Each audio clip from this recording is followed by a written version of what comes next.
শীতকালীন এমন কিছু সবজি রয়েছে যে সবজিগুলো সব সময় আমাদের প্রয়োজন পড়ে এবং যেগুলো খাবারে ব্যবহার করলে অনেকটা কালারফুল হয়, খেতেও ভীষণ ভালো লাগে, দেখতেও লোভনীয় লাগে। আজকে এমনই একটা সবজি ক্যাপসিকাম। এই ক্যাপসিকাম কিন্তু সারা বছর পাওয়া গেলেও সিজনের একটা ব্যাপার আছে। তো এই সিজনে কিন্তু এটা সস্তাও থাকে, আবার টাটকাও পাওয়া যায়, আর কিনতে গেলে একটু পরিমাণে বেশি কেনা হয়। তো আজকে আমার হাজব্যান্ড বাজার থেকে নিয়ে এসেছে, পরিমাণে একটু বেশি ছিল। আমি ভাবলাম এতটা তো আমার রান্নার কাজে আজ লাগবে না, তো আমি কিছু পরিমাণ ক্যাপসিকাম ফ্রোজেন করে রেখে দিই, যাতে করে যে কোনো রান্নার কাজে আমি চটজলদি বের করে ব্যবহার করতে পারি।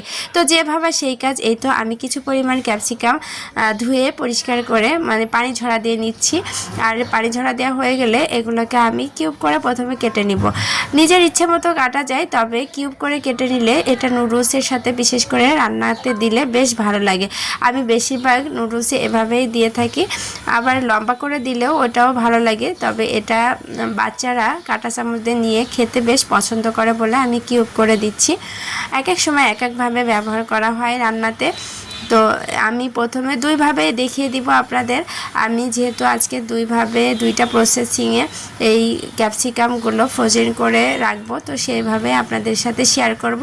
তো প্রথমে হচ্ছে আমি কয়েকটা কিউব করে কেটে নিয়েছি। কিউব করে কাটলে দেখতেও কিন্তু বেশ সুন্দর লাগে। এই তো খুব সুন্দর লাগছে এই ক্যাপসিকামগুলো। আর এরপর হচ্ছে আমি একটু লম্বা সাইজ করে কেটে নেব। আর এই যে এই অংশটা কিন্তু ফেলে দিতে হবে। আর একটা ক্যাপসিকাম নিয়েছি, এটাকে আমি লম্বা স্লাইস করে নিয়েছি। এভাবেও কিন্তু নুডলসের সাথে এবং ফ্রাইড রাইসে ব্যবহার করলে খাবারটা দেখতে যেমন লোভনীয় লাগে, খেতেও বেশ সুস্বাদু হয়।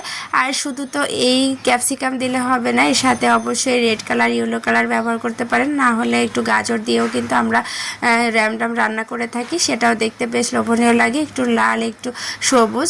তো আমার এখানে দুইভাবে স্লাইস করে নেওয়া হয়েছে, একটা কিউব করে একটা লম্বাটে স্লাইসের। এখন আমি চলে আসি মূল যে ফ্রোজেন করার প্রসেসিংয়ে। আমি এখানে গরম পানি বসিয়েছি একটা পাতিলে, তার মধ্যে সামান্য পরিমাণে লবণ দিয়েছি। আর টকবক করে যখন পানিটা ফুটে উঠেছে তখন আমি ক্যাপসিকামগুলো দিয়ে 1 মিনিটের মতোই রেখেছিলাম।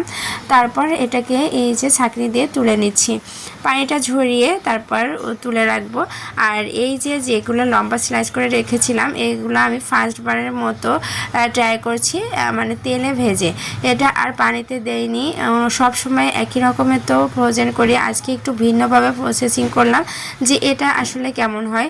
তো এই যে পানিটা ঝরা দিয়ে রেখেছিলাম, এখন আমি এই যে প্লাস্টিকের একটা কন্টেনারে খুব সুন্দর করে রেখে দিব। ডিপ ফ্রিজে অবশ্যই সংরক্ষণ করে রাখতে হবে, যখন প্রয়োজন হবে তখন ততটা বের করে আমি এটাকে রান্না করতে পারবো। তো আপনারাও যারা এভাবে ফ্রোজেন করতে চান অবশ্যই ভিডিওটা ফলো করে নেবেন।